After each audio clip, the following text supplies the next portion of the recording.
আসসালামু আলাইকুম। কি অবস্থা সবাই? ফজরের আজান দিচ্ছে। শুনতে পাইতেছো তোমরা মেবি। এখন হচ্ছে মানে আমার হলের মধ্যে ঠিক আছে এই একটা টাইম যখন হচ্ছে আমি একটু ভিডিও শুট করতে পারি অ্যাকচুয়ালি। ঠিক আছে? মানে এই একটা টাইমে যখন একটু ভিডিওটা শুট করা যায়। তারপরেও বাইরে মনে হয় মুভি দেখতেছে, সো আওয়াজ আসতে পারে।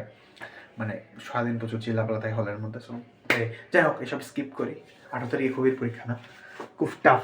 মানে 18 তারিখে মানে খুবই টাফ এক্সাম, তাই না? সো খুবই, দেখো আমি খুব ভালো স্টুডেন্ট না, অলদো অ্যাজ আ ফেইলার স্টুডেন্টই বলা যায়। ভালো কি খারাপ সেটা তো পরে হিসেবে, ফেইলার স্টুডেন্ট মেনলি। সো খুবইতে আমি আগে নিজের মেরিটগুলো বলি, তারপর আমি একটা জিনিস শেয়ার করবো আর কি। তো খুবইতে হচ্ছে আমার ম্যাথের ইউনিট, যেটা আর কি ম্যাথ নাগাইতে হয়, এই ইউনিটে হচ্ছে আমি 950তম হয়েছিলাম। আর হচ্ছে তোমাদের যেটা হচ্ছে ইসের ইউনিট কি বলে, B unit biology unit exam দিয়েছিলাম, অ্যান্ড মারাত্মকভাবে ফেল করছিলাম। অ্যাকচুয়ালি ফেলই করছিলাম, মারাত্মকভাবে কি ফেলই করছিলাম, ওটাতে ফেল করছিলাম। আর্কিটেকচার হচ্ছে 132তম আর 134তম রেজাল্ট দেখা লাগবে, আমার মনে নেই। আর 132 বা 34তম মধ্যে যে কোনো একটা ছিলাম। আর আর্কিটেকচার মানে সরি আর্টের তো আমি বললাম 96তম হয়েছিলাম লাস্ট ডে, বলছিলাম ওই যে ঢাবির চারুকলার এক্সামের আগে যে ভিডিওটা দিয়েছিলাম ওটাতে বলছিলামই। আর এই হচ্ছে আমার খুবই রেজাল্ট আর কি খুবইতে। তো দেখো আমার রেজাল্ট খুবই তুলনামূলক খারাপ হয়েছিল। এর একটা মেইন রিজন ছিল খুবই রিটেন ছিল, অ্যান্ড এর সবচেয়ে মানে খুবই আগে লাস্ট রিটেন এক্সাম ছিলাম চুয়েটে, যেটা অলমোস্ট 2-3 মাসের গ্যাপ ছিল, মেবি 2 মাসের গ্যাপ ছিল, খুবই আমাদের লাস্টের দিকে এক্সাম হয়েছিল। সো অনেকদিন রিটেন এক্সাম প্র্যাকটিস ছিল, রিটেন প্র্যাকটিসে ছিল না, তারপর খুবই এক্সাম দেওয়া, অ্যান্ড দিস ইজ কিন্ডা মানে অকওয়ার্ড ছিল আমার জন্য। বাট আমি আমার রেজাল্টে স্যাটিসফাই ছিলাম টুকটাক, বিকজ হ্যাঁ, যে ওই যে বললাম না যে চান্স তো আইসে পারেনি আমার, তাই না?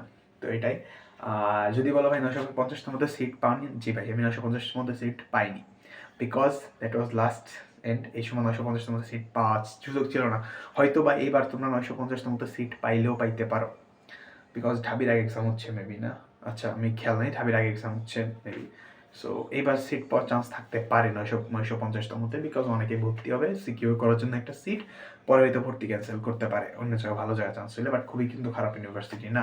সো যারা ভার্সিটি টার্গেট তাদের জন্য টার্গেটই একটা ইউনিভার্সিটি, যারা ভার্সিটি টার্গেট নিয়ে পড়তেছিল অ্যাডমিশনে, সো গুড এনাফ। তো 600 পর্যন্ত মনে হয় নিয়েছিল আমাদের টাইমে, মানে আর যেটা ম্যাথ ইউনিটে। আর বি ইউনিটে তো নাই যাই, আমি ফেলই করছি ওই ইউনিটের, কথাই নাই বলি।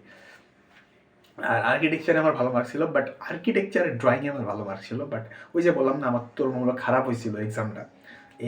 ওই যে মনে করো তোমার যেটা প্রযুক্তি ইউনিট বা ওই যে ম্যাথের ইউনিট, যেটা ওই ম্যাথের ইউনিটের যে এমসিকিউ আর রিটেনের মার্ক, ওইটার সাথে হচ্ছে তোমার ড্রয়িংয়ের মার্ক যোগ করে দেন হচ্ছে একটা রেজাল্ট করা হয় আর্কিটেকচারে।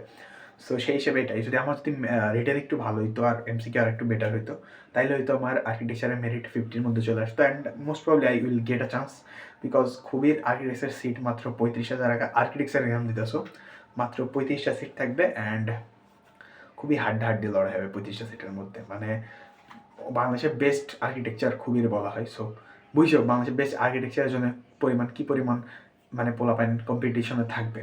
হয়তো বুয়েট নামটাই অনেক হাইপ, সো বুয়েটে অনেকে যাবে, আর এই চান্স পাওয়ার পরে বুয়েটে পরীক্ষা পরে হবে যেহেতু, বাট এটা টপ নচ থাকবে, ঠিক আছে? সো খুবই আর্কিটেকচার পাইলে অনেকে হয়তো ভার্সিটি চেঞ্জ করতে চাবে না। সো যারা আর্কিটেকচার এক্সাম দিবা খুবই ভালো করে ড্রয়িংয়ে তো মার্ক পাইতেই হবে। খুবই আর্কিটেকচার একটা 3D ড্রয়িং থাকবে, একটা দৃশ্য থাকবে। সো 3D ড্রয়িং আর দৃশ্য দুটাই ভালো করে করবা, ঠিক আছে? আগেও বলতেছি আমার ড্রয়িংয়ে বেসিক ভালো ছিল এবং ড্রয়িং আমার মোটামুটি ভালো বলা যায়। সো এই কারণে আমি আর্কিটেকচার যত জায়গায় পরীক্ষা দিছি বা ড্রয়িং যত জায়গায় পরীক্ষা দিছি চারুকলা ইউনিটে, আমি চান্স পাইছি। মানে মোটামুটি অ্যাটলিস্ট চান্স না পেলেও ভালো মার্ক পাইছি।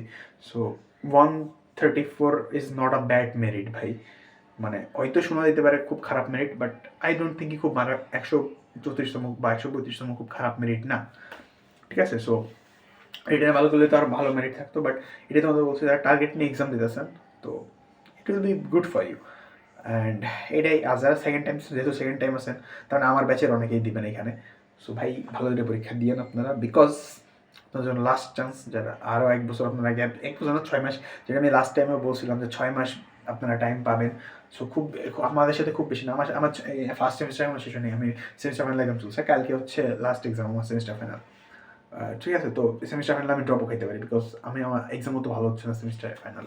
সো দেখা গেল আপনি ইউনিভার্সিটি পড়লেন, আমি সেমিস্টার ড্রপ খেলাম, সো আমরা ইকুয়ালি হয়ে গেলাম। তো তো ব্যাপার না, তাই না? সো খুব বেশি ডিফারেন্স হবে না আপনার সাথে আমার। মানে আমাদের যারা পড়তেছে, হ্যাঁ অনেকে সেমিস্টার পাস করেছে, লাইক রুয়েটের সেমিস্টার শেষ, বুয়েটেরও মেবি সেমিস্টার শেষ, অ্যান্ড খুবই সম্ভবত সেমিস্টার ফাইনাল শুরু হবে। আপনাদের অ্যাডমিশন টেস্টটা শেষ হলে সম্ভবত খুবই সেমিস্টার ফাইনাল শুরু হবে, সো অথবা শেষ হয়ে যেতে পারে। সো এটাই ভিডিও তো মেবি কতক্ষণ হয়েছে, 5-6 মিনিট হয়েছে, বাট নামাজ দেওয়া এখন আমি, যাই হোক পিছনে ভিডিও তাড়াতাড়ি এন্ড করবো। অ্যান্ড যেটা বলছিলাম, বি প্রিপেয়ার।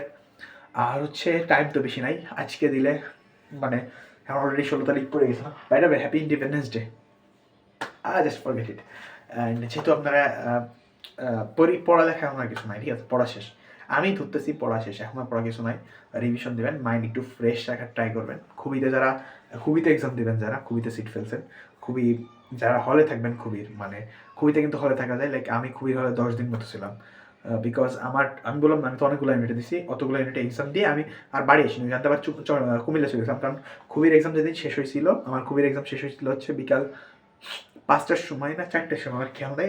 আমার পরের দিন দুপুরবেলা ছিল হচ্ছে তোমার আপনাদের ইসে এক্সাম, কুমিল্লাতে এক্সাম। সো আমি খুবির এক্সাম দিয়ে রাত্রেবেলা, মানে বিকালবেলা এক্সাম শেষ হয়েছে, রাত্রে খাবার খাইয়ে বাসে উঠছি আমরা 9টার সময়, আমার পরের দিন ভোরবেলা কুমিল্লা যায় পৌঁছাইছি, মানে বাংলাদেশের এই প্রান্ততে ওই প্রান্ত গেছি, দেন যে আমরা কুমিল্লা ভার্সিটিতে এক্সাম দিয়েছি, আমরা 3 ফ্রেন্ড গেছিলাম একসাথে। So that was another story and another thrill. Comilla বিশ্ববিদ্যালয় পরীক্ষার আগের দিন ওটা আমরা বলবো, ঠিক আছে। আজকে আপাতত খুলনা। সো হলে থাকলে আপনারা এনজয় নেবেন। ফুটবল খেলবেন না, ফুটবল খেলছিলাম খুবই মাঠে বড় ভাইরা খুবই আমরা মাস্টার্সের কিছু ভাইদের সাথে ফুটবল খেলছিলাম লয়ের। সো খুবই তারা আমরা যা বলছি আমরা খেলবা আসলে আসো, বৃষ্টির মধ্যে আমরা খেলছিলাম। So that was crazy. আমি শীতের মধ্যে হাঁপাতা পড়েছি ভাই, লাইক সিরিয়াসলি। যাই হোক, তো অবভিয়াসলি যারা ফুটবল খেলতে ভালোবাসে আপনারা ফুটবল খেলতে পারেন, বাট হ্যাঁ টিনজুরি বাতাই নেন না, আবার আমি সাজেশন দিছি বলে ফুটবল খেলতে যায়, এই হলো মেইন কথা। আর সব কিছু মানলাম, সব কিছু ঠিক আছে, ভালো করে ঠান্ডা মাথায় এক্সাম দিবেন। অবভিয়াসলি যারা মুসলমান আছেন দোয়া করে এক্সাম দেবেন, নামাজ কালাম পড়বেন ঠিক মতো, নামাজ খুবই জরুরি জিনিস। অ্যান্ড যেহেতু খুবই এক্সাম, মানে পড়ার তো কিছু নাই এখন আপনাদের কাছে, সো ভালো করে প্রিপারেশন যা আছে রিভিশন চাইলে দিতে পারেন, অবভিয়াসলি দিবেন না কেন, এক্সাম ভালো করে এক্সাম দিবেন, তারপর চান্স পাইলে তো বেটার, চান্স পাইলেই বেটার।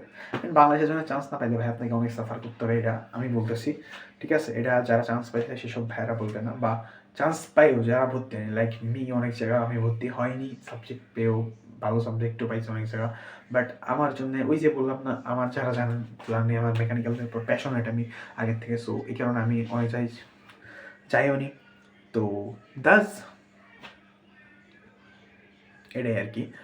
অ্যান্ড আমি চাই না খুবই নাকি ডেডিকেটেড ভিডিও দেবে কিনা, তো যদি হেল্প হয় তো ভালো। মানে আমি জাস্ট স্টোরিগুলো বললাম, অ্যাকচুয়ালি এক্সাম থিওরিটিক্যালি মানে এক্সাম কেমন হওয়া সম্ভব, আমি আপনাদের তেমন একটা পড়াইতেও পারি না, বাট আমার পড়ানো হয়তো বা ভালো নাও লাগতে পারে, মানে আমি পড়াই বলতে অলদো আমি একাডেমিক পড়াই, অ্যাডমিশন আমি পড়াইনি কখনো আজ পর্যন্ত, আর 9, 6, 7 পড়াইছি সম্ভবত। যাই হোক, forget it, just forget it. And এটাই আমি এখানে জ্ঞান দিতে ভালোবাসি, ঠিক আছে, আমার জ্ঞান দিতে খুব ভালো লাগে, মানুষ মানেই জ্ঞান দেয়, মানে সব মানুষই জ্ঞান দিতে পছন্দ করে, আমি সেরকম একজন যে জ্ঞান দিতে পছন্দ করি, এই জন্য আপনাদের জ্ঞান দিতে চলে আসলাম ভিডিওতে, যে হয়তো কারো হেল্প হইতে পারে, মানে পরিবেশটা কেমন হইতে পারে খুবিতে। অ্যান্ড খুবির ভাইয়েরা খুবই ফ্রেন্ডলি, মানে আমি খুবিতে যতগুলো এক্সাম দিছি আর কি, এতগুলো এক্সাম দিছি, খুবির ভাইয়েরা এখন পর্যন্ত আমার সেরকম আনফেয়ার কিছুই লাগেনি, দে আর ভেরি সাপোর্টিভ। কিছু জায়গায় ভাইয়েরা সাপোর্টিভ পাইনি, আমি অনেক জায়গায় অ্যাডমিশন দিতে চাই, বাট খুবির ভাইয়েরা সাপোর্টিভ ছিল অনেকটাই, এবং অনেকটাই এমন না আমার নিজের এলাকার ভার্সিটি বলে আমি খুব ভালো প্রশংসা করতেছি, এমন কিছুই না, but actually they are helpful. So that's it for today. আসসালামু আলাইকুম, সাইনিং আউট।